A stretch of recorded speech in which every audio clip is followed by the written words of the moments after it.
What if I told you that everything you think you know about success is a lie? What if the American dream isn't about working hard, but about how far you're willing to compromise your soul?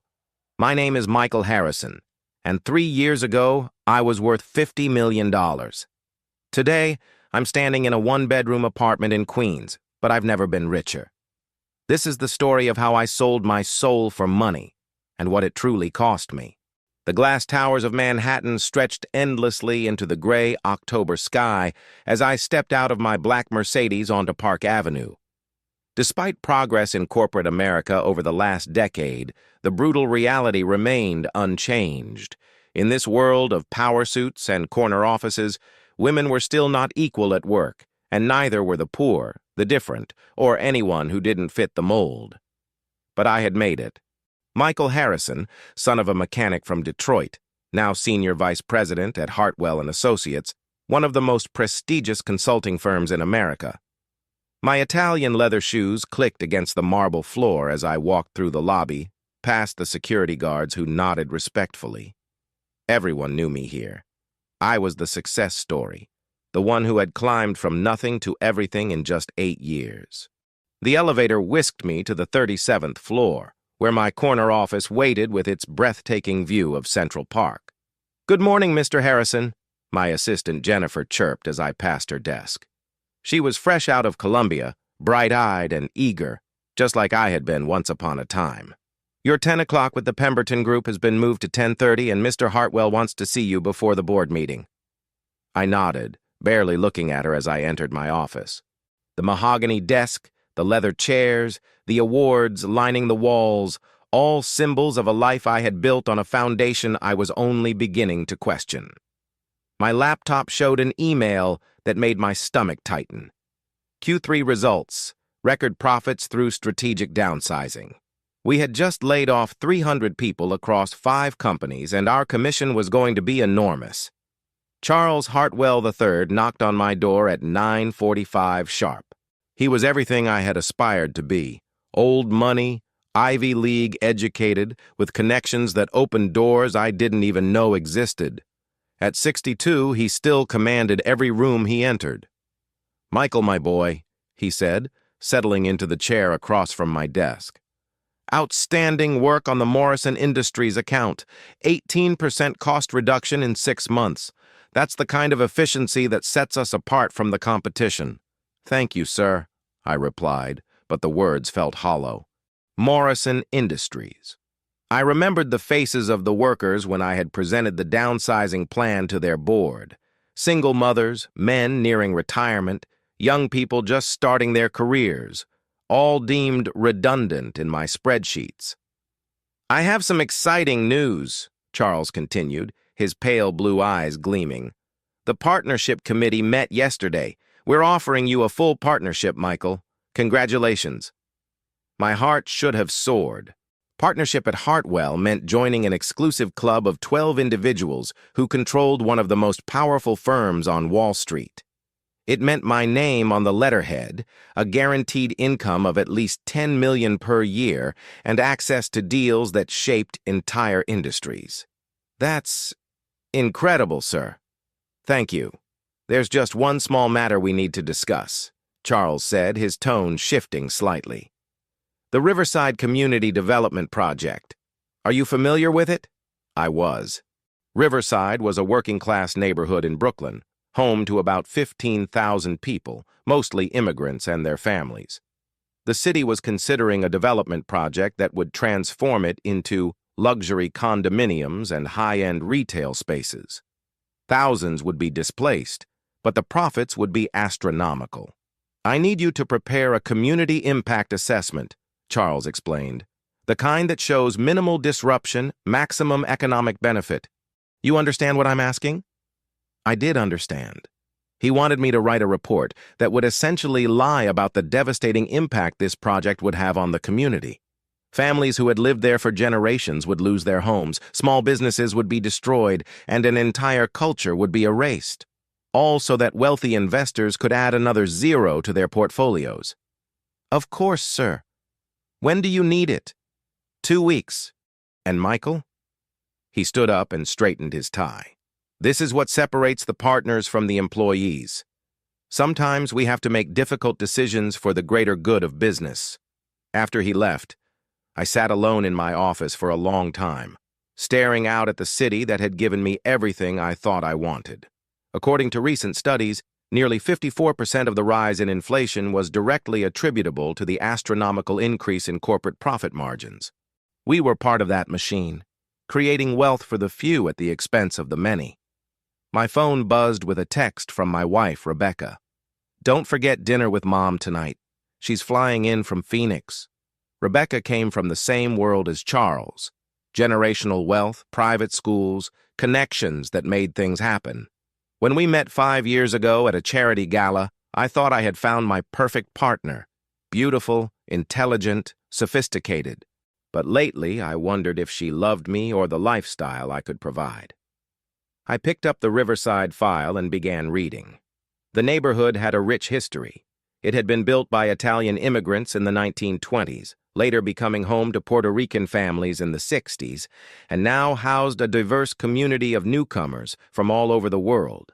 Maria's Market, Tony's Barbershop, the Riverside Community Center where kids learned English and seniors played dominoes.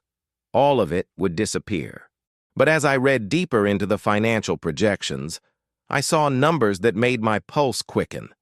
My personal commission on this deal would be close to $8 million. $8 million. Enough to buy the house in the Hamptons Rebecca had been talking about.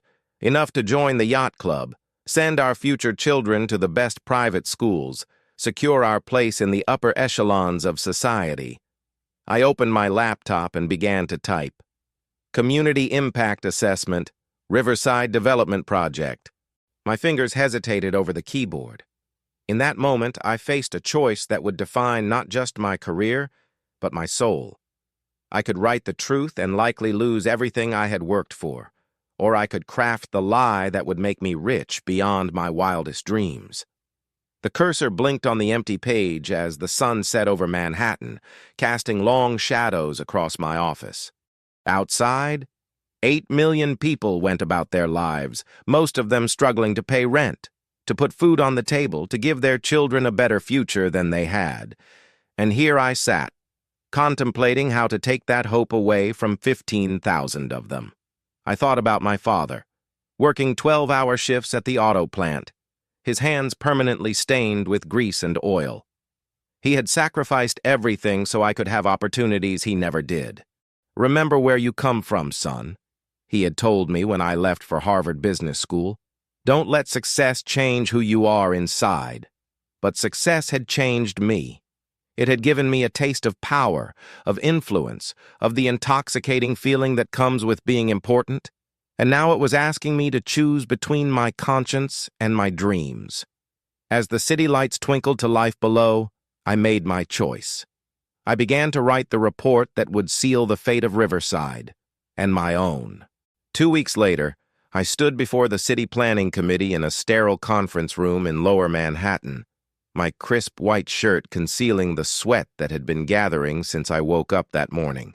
The Riverside Community Impact Assessment lay in neat stacks before each committee member, 47 pages of carefully crafted half-truths and strategic omissions. "Mr. Harrison," said Committee Chair Sandra Walsh, a stern woman in her 50s whose gray hair was pulled back in a tight bun, "please summarize your findings regarding the proposed Riverside development." I cleared my throat and looked out at the packed room. In the front rows sat the investors and developers, men in expensive suits who nodded encouragingly. But behind them, filling every available seat and spilling into the aisles, were the residents of Riverside. Families clutching English-Spanish dictionaries, elderly men in work clothes, young mothers holding babies. Their faces were filled with hope and fear in equal measure. "Thank you, Chairwoman Walsh," I began, my voice steady despite the turmoil inside. "Our comprehensive analysis indicates that the Riverside Development Project will bring significant economic benefits to the area while minimizing community disruption." The lie came easily now. I had practiced it so many times that it felt almost true. The project will create approximately 2,000 construction jobs over 3 years, followed by 1,500 permanent positions in retail and hospitality. Our projections show a 32% increase in local tax revenue. An elderly man in the audience stood up suddenly. "What about our homes?" he called out in accented English. "Where are we supposed to go?" "Sir, please," Chairman Walsh said firmly. "There will be time for public comment after the presentation," I continued, my eyes carefully avoiding the faces of the people I was betraying. "The Relocation Assistance Program will provide fair market compensation for all affected properties, with additional support for finding alternative housing within the greater metropolitan area." What I didn't say was that fair market compensation was based on artificially low assessments, and that alternative housing meant forcing families to move to neighborhoods with hour-long commutes to their jobs, worse schools for their children, and no connection to the community they were losing. "Mr. Harrison," interrupted committee member James Rodriguez, "what about the cultural impact? Riverside has been home to these families for decades." This was the moment I had been dreading.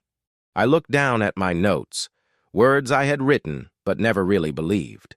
While we acknowledge the rich cultural heritage of the neighborhood, our research indicates that residents are generally supportive of modernization efforts that will bring improved infrastructure and economic opportunities. The room erupted. Angry voices in Spanish and English filled the air as residents shouted protests. I saw an older woman in the third row begin to cry, her weathered hands covering her face. A young man stood up and pointed directly at me. "That's a lie!" he shouted. "Nobody asked us. Nobody came to our neighborhood to see what we really think." Security guards moved toward him, but Chairwoman Walsh raised her hand. "Order, please. Order in the chamber." The young man who had spoken was about my age, with intelligent dark eyes and the kind of calloused hands that spoke of honest work. Something about him reminded me of my father, and I felt my stomach clench with shame.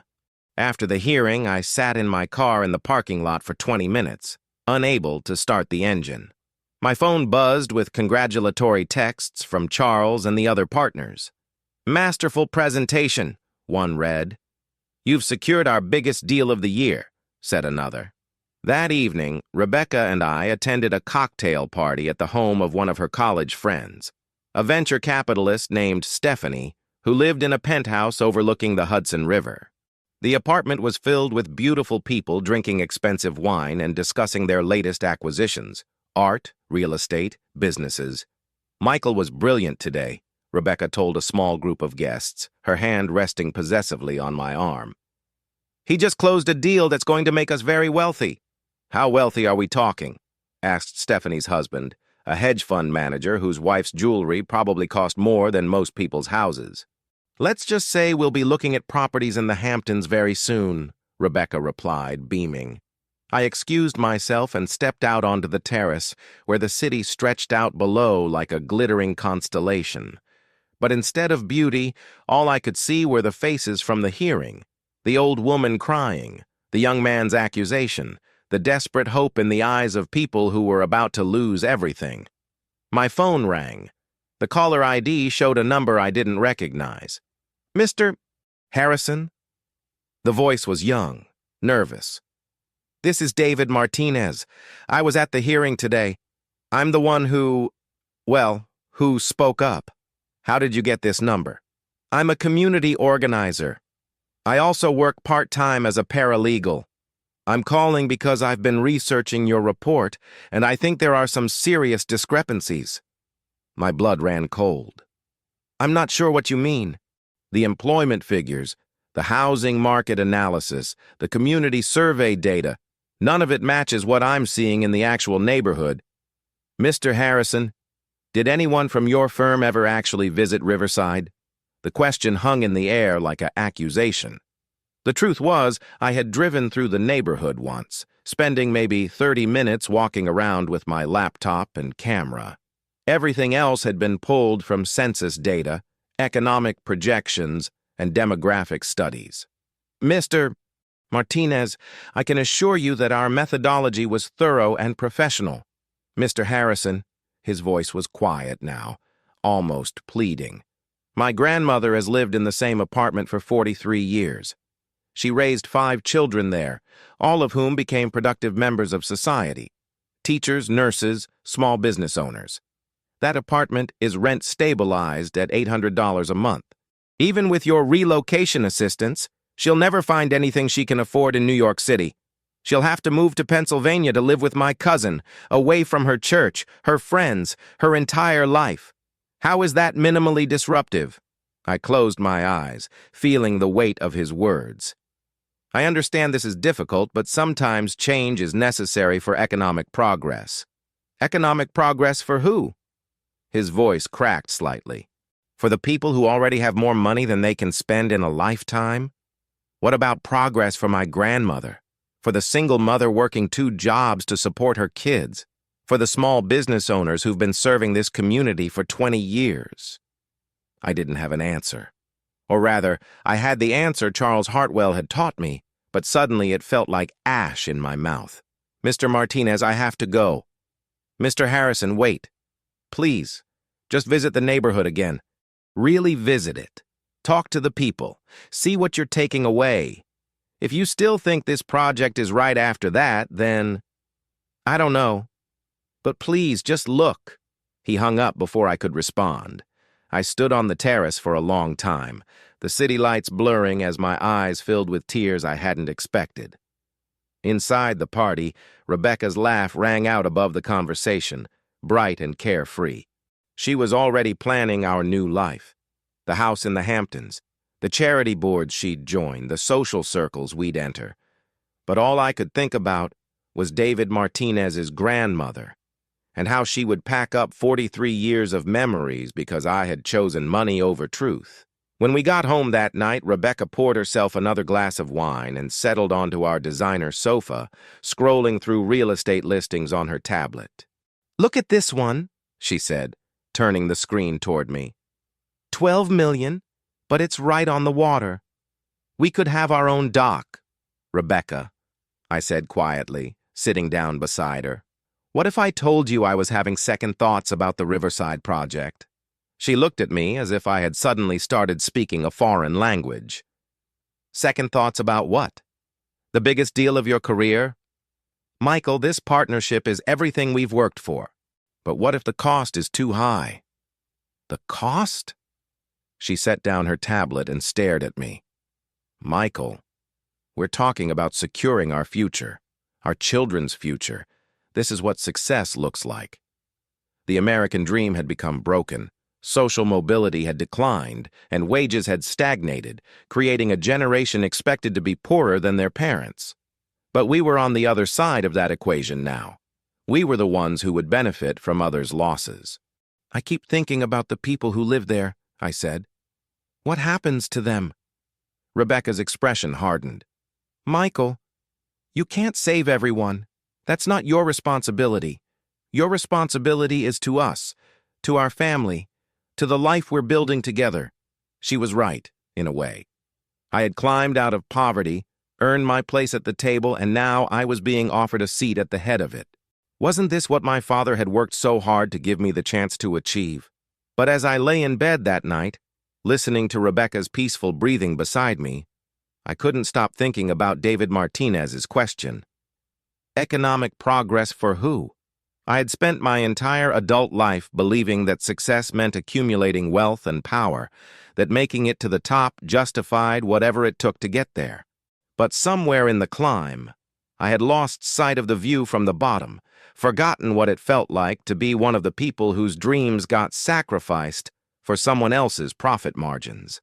The Riverside report was already submitted, the wheels of development already turning. In 6 months, ground would be broken. In 2 years, luxury condominiums would rise where families had built their lives. And I would be a partner at Hartwell and Associates, wealthy beyond my childhood dreams, successful by every measure that society recognized. But I would also be the man who had sold 15,000 people's hopes to buy his own. 3 months after the Riverside approval, I found myself driving through the neighborhood on a cold February morning. I told myself I was just taking a different route to work, but the truth was more complicated.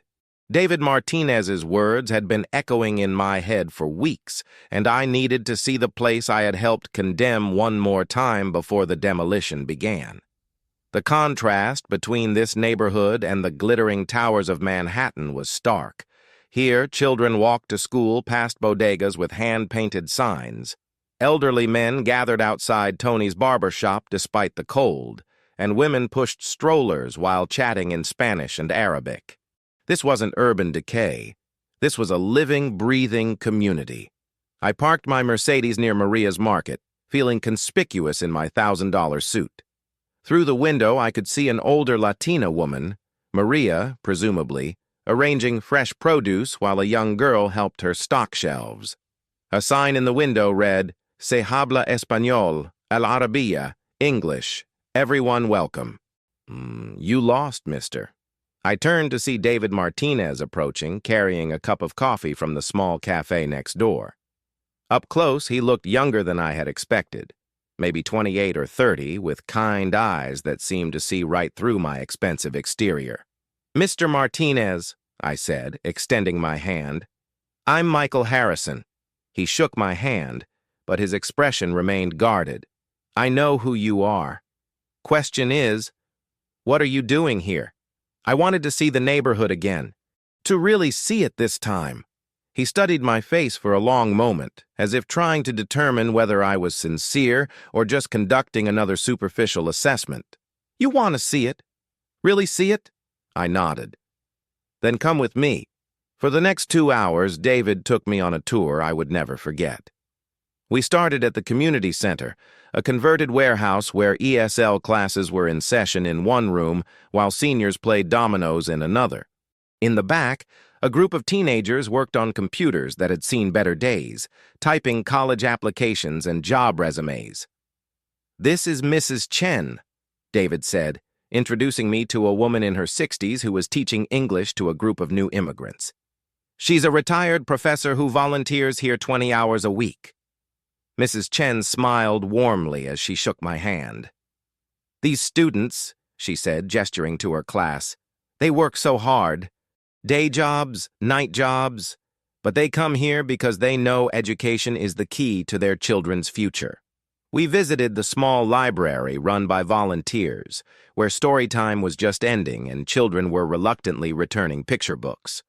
We walked past the corner where Roberto sold fresh fruit from a cart, saving money to bring his wife and daughter from Guatemala. We stopped at the community garden where families grew vegetables together, sharing tools and knowledge across language barriers. "You see that building there?" David pointed to a modest 3-story apartment complex. "My grandmother lives on the 2nd floor, apartment 2B. She's been the unofficial grandmother to every kid on this block for 4 decades. When parents work double shifts, Mrs. Rodriguez watches their children. When someone gets sick, she brings soup. When teenagers make mistakes, she helps them find their way back." We climbed the worn stairs to her apartment. Mrs. Rodriguez answered the door with a smile that could light up the darkest room. She was small and thin, her gray hair pulled back in a neat bun, wearing a simple house dress and an apron that smelled like café con leche and fresh bread. "Abuela," David said in Spanish. "This is Mr. Harrison, the one I told you about." Her smile faded slightly, but she invited us in with the grace that comes from a lifetime of treating strangers as potential friends. The apartment was tiny, probably 400 square feet, but it was filled with warmth. Family photos covered every surface, plants thrived on the windowsills, and the smell of something delicious came from the kitchen. "You want coffee?" she asked in careful English. "I just made some." As she puttered around her small kitchen, David translated our conversation. She told me about arriving in New York in 1982 with 3 young children and no English, how this neighborhood had welcomed her when she had nothing to offer but hard work and hope. She had cleaned offices at night and worked in a factory during the day, saving every penny to bring her children opportunities she had never had. "All 3 of my kids graduated college," she said proudly, pointing to diplomas hanging on the wall. "My daughter is a nurse, my oldest son is a teacher, and my youngest, that's David's father, owns a small construction business. She showed me photos spanning 4 decades. Birthday parties in this very living room, Christmas mornings with presents piled high, graduation celebrations, weddings, new babies. A lifetime of memories in 2B. "Where will you go when the development begins?" I asked quietly. Her face fell, and she looked down at her hands. "My cousin in Pennsylvania, maybe." "But—" She trailed off, her eyes filling with tears. "But what, abuela?"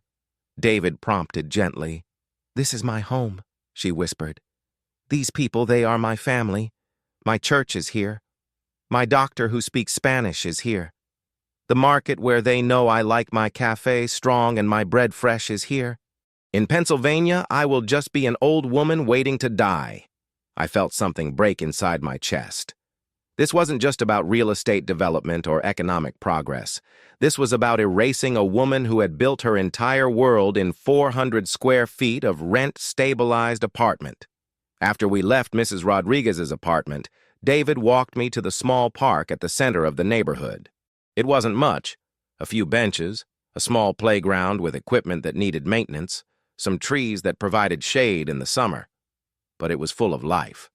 Mothers watched their children play while discussing everything from immigration law to high school applications. Teenagers shot basketball on a court with a chain net and backboard that had been repainted many times. "You know what's funny?" David said as we sat on a bench watching the kids play. "Everyone assumes we're against progress, against improvement. But that's not true.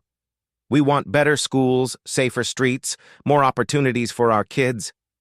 The difference is, we want to be part of that progress, not displaced by it." "What do you mean?" "There are ways to develop a neighborhood that include the people who already live there. Mixed-income housing instead of luxury condos. Community-controlled development where residents have a say in what gets built. Job training programs that prepare local people for the new employment opportunities. But that's not as profitable as just bulldozing everything and starting over." I thought about the numbers in my report, the projected profits for Hartwell and Associates and our clients. If just 10% of every business in the U.S. was employee-owned, it would double the share of wealth of the poorest half of the U.S. population, including doubling the average wealth of Black households. But our development model concentrated wealth in the hands of investors who would never live in Riverside. "Why did you become a community organizer?" I asked. David was quiet for a moment, watching a little girl chase pigeons near the fountain. "I went to college on a full scholarship, got a degree in urban planning, had a job offer from a big firm in Manhattan. Good money, prestigious company. But I realized that everything I was being trained to do was about making rich people richer at the expense of neighborhoods like this one." "So you gave up a lucrative career to make a fraction of the money fighting battles you'll probably lose?" He smiled sadly. "My grandmother cleaned offices for 30 years so I could have choices she never had. It seemed wrong to use those choices to become the kind of person who would displace her." As we walked back toward my car, I felt the weight of his words settling over me like a heavy coat. I had made the opposite choice. I had used the opportunities my father's sacrifice had given me to join the ranks of those who profited from others' losses. "Mr. Harrison," David said as I reached for my car door, "I know you probably can't change what's already in motion, but maybe there's something else you can do." "What do you mean?" "Document what's really here. Tell the true story of what's being lost, not for the city planning committee or your clients, but for history, for the record, so that someday, when people ask what happened to neighborhoods like Riverside, someone can tell them the truth." That night, I sat in my home office, staring at my laptop screen. Rebecca was at her book club, and the house was silent except for the hum of expensive appliances and central air conditioning. I opened a new document and began to type. "The real cost of development. What we lose when we choose profit over people." I wrote about Mrs. Rodriguez and her 43 years of memories in apartment 2B. About Maria's market and the community it served in 3 languages. About the teenagers who would lose their safe place to play basketball and dream about their futures. About the volunteer teachers and the community garden and the informal networks of care that held the neighborhood together. I wrote until 3 in the morning, pouring out everything I had seen and felt during my day in Riverside. When I finished, I had 20 pages of raw truth. The story my original report should have told. But as I stared at the document, I realized I faced another choice. I could save it to my computer, a private confession that would salve my conscience, but change nothing. Or I could find the courage to share it with the world, knowing it might cost me everything I had worked to achieve. The cursor blinked at the end of my last sentence as dawn began to break over Manhattan. In a few hours, I would put on my suit and drive to my corner office, where I would continue to profit from the destruction I had helped engineer. Or I could choose a different path, one that led away from the golden handcuffs, but toward something that might actually matter. For the first time in months, I felt a spark of something I had almost forgotten. Hope. Not hope for wealth or status or social climbing, but hope for redemption. Hope that it wasn't too late to remember who I used to be, before success had taught me to see people as numbers and communities as commodities. The sun rose over the city as I made my decision. The next morning, I walked into Hartwell & Associates carrying something more dangerous than any weapon: the truth. In my briefcase was a USB drive containing my 20-page exposé on Riverside, along with photocopies of internal documents that showed the real profit margins and the deliberate strategies we had used to minimize compensation for displaced residents. Charles Hartwell was in his office early, as always, reviewing morning market reports when I knocked on his door. "Michael, come in," he said warmly, gesturing to the chair across from his mahogany desk. "I trust you're settling into your new partnership well? The signing ceremony is next week, by the way. Have you thought about which wine you'd like us to serve?" I sat down, feeling the weight of the USB drive in my jacket pocket. "Charles, we need to talk about Riverside." His expression shifted slightly, a businessman's wariness replacing the grandfatherly warmth. "What about it?" "The project is moving forward beautifully. Demolition begins next month. I think we made a mistake." The words hung in the air between us like a challenge. Charles leaned back in his chair, his pale blue eyes studying my face with the intensity of a surgeon examining a tumor. "A mistake," he repeated slowly. "In what way?" "The community impact was far greater than we reported. The people living there aren't just residents in an economically depressed area. They're families, small business owners, immigrants who've built their entire lives in that neighborhood. We underestimated the human cost." Charles was silent for a long moment, tapping his Mont Blanc pen against his desk blotter. When he finally spoke, his voice carried a patience that felt more threatening than anger. "Michael, I'm going to share something with you that my father shared with me when I was your age, and having similar growing pains." He stood up and walked to the window overlooking Park Avenue. "Every major development project in this city has displaced someone. The Empire State Building sits where hundreds of brownstones once housed working families. Lincoln Center erased an entire neighborhood called San Juan Hill. Even Central Park required the removal of Seneca Village, a community of African-American property owners." He turned back to face me. "Progress is not pretty, Michael. But without it, Manhattan would still be farmland and forests. The question isn't whether change causes disruption. It's whether the long-term benefits justify the short-term costs." "But who gets to make that calculation?" I asked. "Who decides that Mrs. Rodriguez's 43 years of memories are worth less than a luxury condo development?" Charles's expression hardened. "The market decides, Michael. Supply and demand, risk and reward. That's not cruel, that's mathematics." I pulled out a folder containing printed copies of my exposé. "I've documented the real impact of this project. The actual number of people displaced, the true cost of relocation, the cultural and economic value of what we're destroying. I think our clients should see this information." Charles glanced at the folder but didn't take it. "Michael, you're a partner now. That means your loyalty is to this firm and to our clients' interests, not to every sob story you encounter along the way. What if loyalty to the firm means helping our clients make fully informed decisions? Our clients hired us to facilitate a profitable development, not to talk them out of it. His voice carried a warning now. Michael, I'm concerned about your judgment. Perhaps the pressure of partnership is affecting your thinking. I stood up, decision crystallizing in my mind. Charles, I'm going to make this information public. The temperature in the room seemed to drop 10 degrees. Charles walked slowly back to his desk and sat down, his movements deliberate and controlled. No, Michael, you're not. The residents of Riverside deserve to know what's really happening to their neighborhood. What they deserve is irrelevant. What matters is your contractual obligations to this firm and your fiduciary duty to our clients. He opened his desk drawer and pulled out a thick folder. Do you remember signing your partnership agreement? The confidentiality clauses, the non-disclosure agreements, the non-compete provisions? My stomach sank as I remembered the stack of legal documents I had signed so eagerly just 3 months ago. If you violate any of those agreements, Charles continued, his voice calm and deadly, you will face immediate termination, forfeiture of your partnership stake, and lawsuits that will bankrupt you and destroy your reputation in this industry.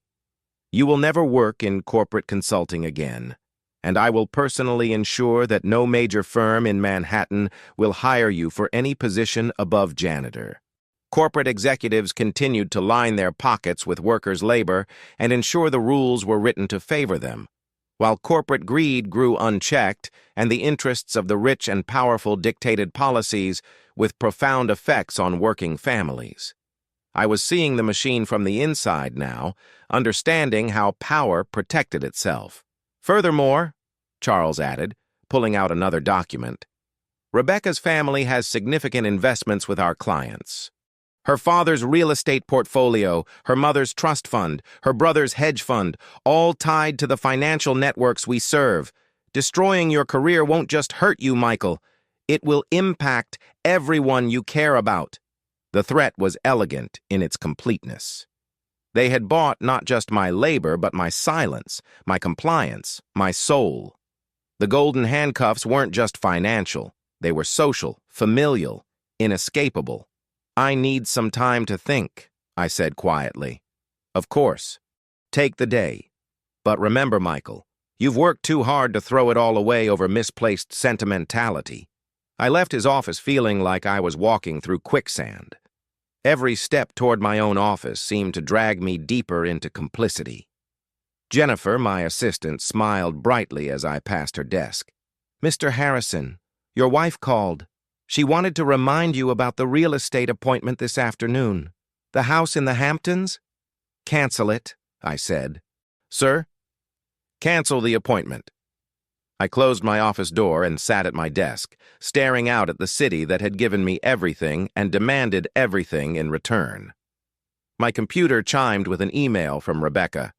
Can't wait to see our new house. I already picked out colors for the master bedroom. Love you. I thought about Mrs. Rodriguez, probably right now making coffee for her neighbors, not knowing that her world would be torn down in a few weeks. I thought about David Martinez, fighting a battle against forces so much larger than himself that victory seemed impossible. My phone rang. The caller ID showed David's number. Mr. Harrison, I'm sorry to bother you at work, but something's happened. What is it? They moved up the demolition schedule. It starts Monday. We just got the notice this morning. 60 days became 60 hours. I felt the blood drain from my face. That's impossible. The relocation assistance program, the community meetings, none of that has been completed. They're saying it's all been handled through legal notices in the paper. Mr. Harrison, half these people don't read English well enough to understand legal notices. They have no idea what's happening. Through my office window, I could see construction equipment being loaded onto trucks 37 floors below. The machine was already in motion, faster than even I had realized. David, I have to go. I hung up and sat in silence for several minutes. Then I opened my laptop and began typing an email to the New York Times investigative desk. I have information about the Riverside Development Project that the public needs to know. But before I could hit send, there was a knock on my door. Charles entered without waiting for permission, followed by two men in dark suits I didn't recognize. "Michael, I'd like you to meet our security consultants. They're here to help you remember your obligations." The larger of the two men spoke in a voice like gravel. "Mr. Harrison, we understand you may be experiencing some stress related to your new position. Sometimes people in your situation make impulsive decisions they later regret. What's that supposed to mean?" "It means," Charles said, settling into a chair, "that if you attempt to breach your contractual agreements, the consequences will extend beyond lawsuits. Your father's auto repair shop in Detroit, for instance, aging business in a changing neighborhood. Would be a shame if new environmental regulations suddenly made it impossible for him to operate." The room spun around me.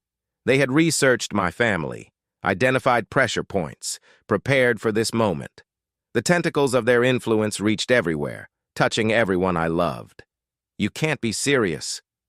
"I'm dead serious," Charles replied. "This is how business works at our level, Michael. Power protects power. You can either be part of that protection, or you can be crushed by it." I looked at the USB drive in my hand, 20 pages of truth that could expose their lies, but would destroy everyone I cared about. The American dream had become a rigged game where the house always won, and I had climbed high enough to see the dealers palming cards. "I need a guarantee that my family won't be touched. Michael, your family will prosper beyond their wildest dreams as long as you remain loyal to this firm. Your father could retire tomorrow if you wanted. Your future children will attend the finest schools, want for nothing. But disloyalty," he shrugged. "Disloyalty has consequences." The two security consultants stood by the door like sentinels, making it clear this wasn't a negotiation. I had climbed to the top of the ladder only to discover it was a cage. I deleted the email to the New York Times and handed the USB drive to Charles. "What happens to Riverside now?" "Riverside becomes luxury housing for people who can afford it. The residents find new places to live. Life goes on." He pocketed the drive with satisfaction. "Michael, you're experiencing what every successful person faces. The moment when idealism meets reality. You can mourn your innocence if you want, but don't mistake it for morality. We create wealth, jobs, opportunities. The fact that not everyone benefits equally doesn't make us villains." After they left, I called Rebecca. "Darling, did you cancel our house appointment? The realtor is very confused. I'm having second thoughts about the Hamptons house." "Second thoughts?" "Michael, we've been planning this for months. It's everything we've dreamed of. What if we use that money differently? Set up a foundation, maybe. Help people who need it." There was a long pause. "Michael, are you having some kind of breakdown? This partnership was supposed to be the beginning of our real life together, not an excuse for you to develop a savior complex."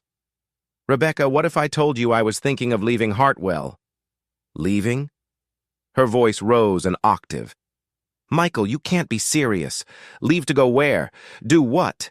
We have commitments, obligations, my parents, your career, our future. It's all connected to this world." She was right. The web of financial and social obligations was so complex that pulling one thread would unravel everything. We were trapped by our own success, prisoners of a life we had worked so hard to build. That evening, I drove back to Riverside one last time. The neighborhood was buzzing with activity, not the normal rhythms of daily life, but the frantic energy of people who had just learned their world was ending. Families carried boxes out of apartments, loading old cars and borrowed trucks with whatever they could fit. Children cried, not understanding why they couldn't bring all their toys. I found Mrs. Rodriguez sitting on her front stoop, a single suitcase beside her. She looked smaller than she had just days before, diminished by the weight of loss. "Mrs. Rodriguez," I said, approaching carefully. "I'm sorry. I'm so sorry." She looked up at me with eyes that held no anger, only profound sadness. "You are the man from the reports, yes? The one who said we would be fine?" I knelt down beside her, not caring that my expensive suit touched the dirty concrete. "I lied. I'm ashamed to say it, but I lied in that report. You deserve the truth, And I failed you. She was quiet for a long moment, studying my face. Then she reached out and patted my hand with surprising gentleness. Mijo, she said softly, we all make choices that hurt others. The question is what we do after we realize our mistake. I don't know what to do, I whispered. I want to help, but I'm trapped. You are not trapped, she said firmly. You are scared. There is a difference. David appeared from inside the building carrying 2 boxes. When he saw me, his expression was unreadable. Come to see your handiwork? He asked. David, I tried to stop it. I really did. But they have too much power, too much influence. They threatened my family, my father's business. I couldn't risk it. He set down the boxes and looked at me for a long time. Mr. Harrison, I understand why you made the choice you did. I even respect it in a way. But understand this.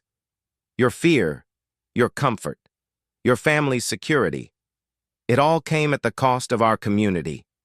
That's a trade you'll have to live with. As I drove home through the glittering streets of Manhattan, past the restaurants where a single meal cost more than Mrs. Rodriguez paid for rent, I realized that David was right. I would have to live with this trade for the rest of my life. Every luxury Rebecca and I enjoyed, every door that opened because of my partnership at Hartwell, every privilege our future children would inherit. It all carried the invisible weight of 15,000 displaced people. But even as I accepted this burden, something else was growing inside me. A quiet resolve that this would not be the end of my story. Charles Hartwell and his security consultants controlled my present, but they didn't control my future. Somewhere, somehow, I would find a way to balance the scales. The question was whether I would have the courage to pay the price when the time came. 2 years later, I stood in the same Queens apartment where I had started this story, but everything had changed. The designer suits were gone, replaced by jeans and a simple button-down shirt. The Mercedes had been traded for a 10-year-old Honda Civic. The corner office with its panoramic view of Central Park was now a memory. Like so many other pieces of the life I had carefully constructed and then deliberately destroyed. But I had never been happier. The transformation began 6 months after Riverside was bulldozed, when I received an unexpected phone call at my Hartwell office. The caller identified himself as Marcus Chen, an investigative journalist with the Wall Street Journal. Mr. Harrison, I'm working on a story about corporate consulting firms and their role in urban development projects. Your name has come up in connection with several controversial deals. My blood ran cold. I don't know what you mean.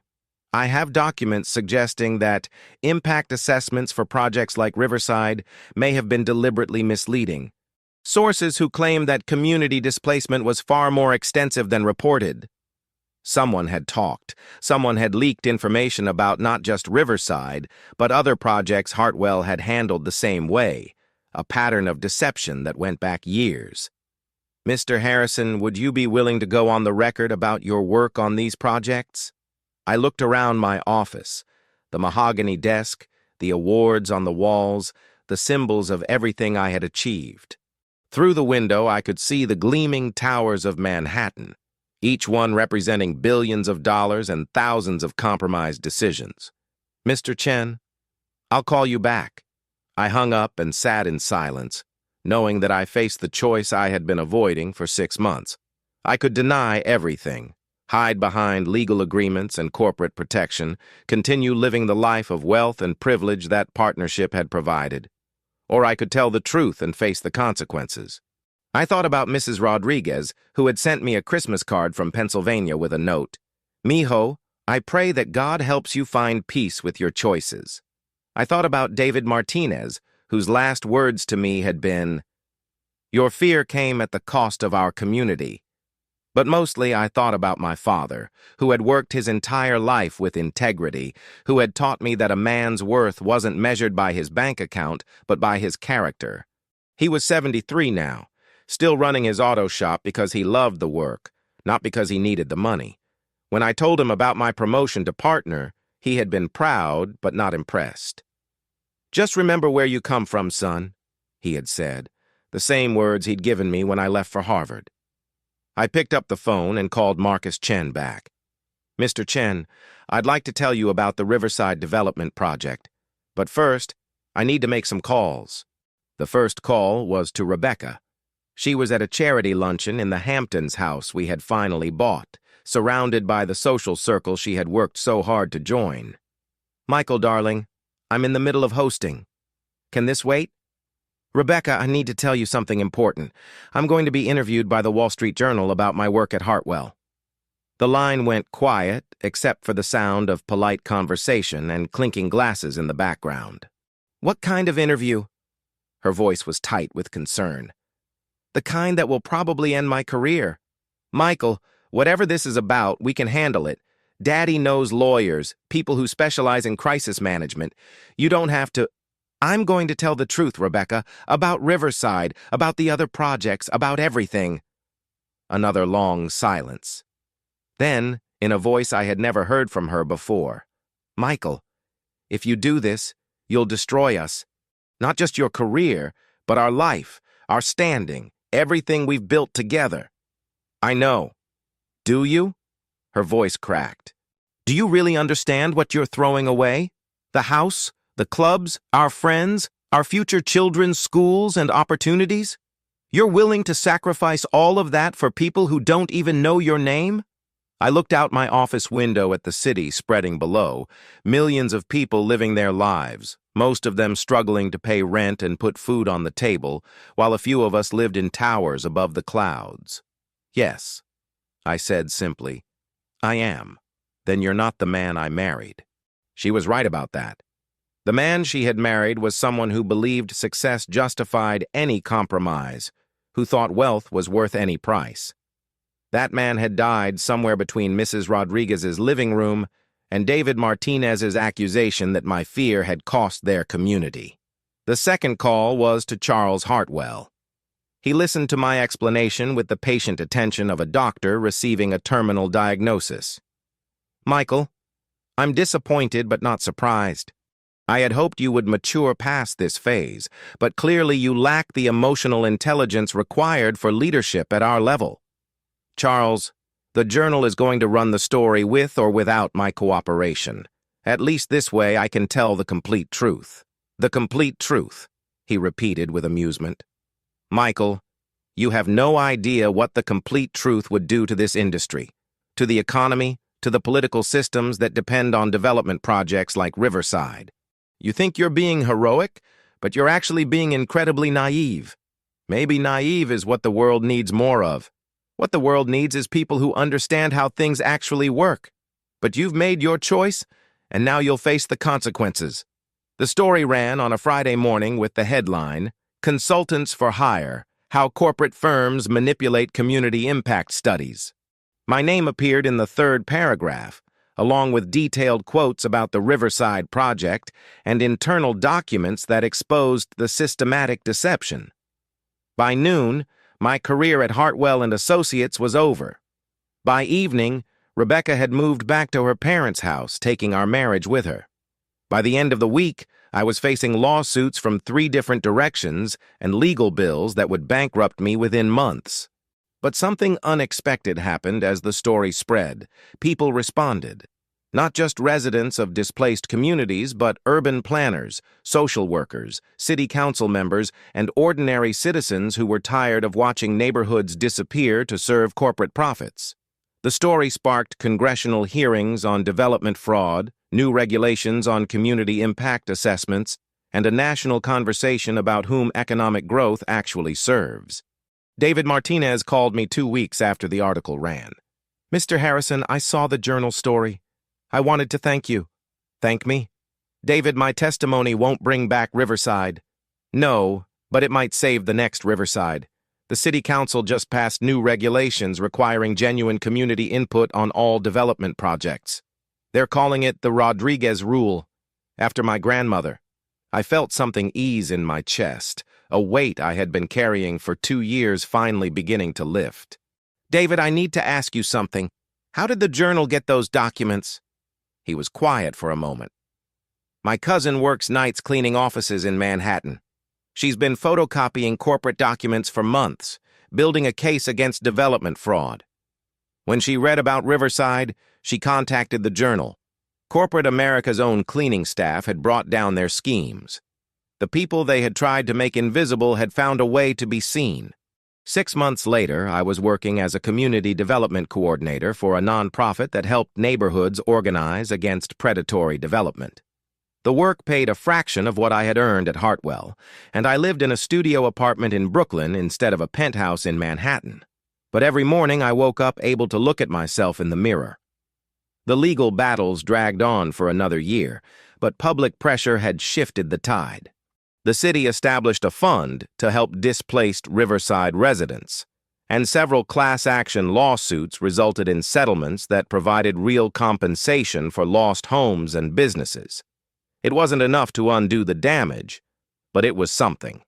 Mrs. Rodriguez moved back to New York to a small apartment near her church in Queens. I visited her there on the 2nd anniversary of Riverside's demolition. "Mijo," she said, serving me coffee in a cup identical to the ones from her old kitchen. "You look different. Peaceful. I feel different. But I'm sorry it took me so long to find the courage to do the right thing." She patted my hand the same way she had on her front stoop 2 years earlier. Sometimes we have to lose ourselves completely before we can find out who we really are. Rebecca never spoke to me again after the divorce was finalized, but I heard through mutual acquaintances that she had married a hedge fund manager and moved to Greenwich. I hoped she found happiness in that world. It had never really been mine. My father called me after reading about the settlement fund in the Detroit Free Press. "Son, I'm proud of you," he said simply. "Even though I threw away everything I worked for?" "Especially because of that. You remembered where you came from." As I stand here now in my modest apartment, preparing to record this story, I think about the American dream and what it really means.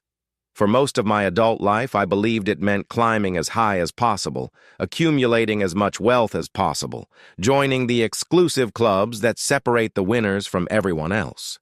But I learned that the real American dream is about lifting others as you climb, about using whatever privilege and power you gain to expand opportunities rather than hoard them. It's about remembering that success without integrity is just an expensive form of failure. I sold my soul for money, and it nearly cost me everything that actually mattered.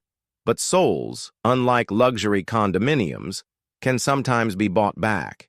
The price isn't always money. Sometimes it's the courage to choose principle over profit, community over personal gain, truth over the comfortable lies that power tells itself. Mrs. Rodriguez was right. Sometimes we have to lose ourselves completely before we can find out who we really are. I lost a fortune, a marriage, and a career, but I found something more valuable: the ability to sleep peacefully, knowing that my choices serve something larger than my own ambition. The towers of Manhattan still gleam in the distance from my window in Queens, beautiful and terrible monuments to human ambition. But now I see them differently. They're not just symbols of success. They're reminders of the cost of that success and the responsibility that comes with it.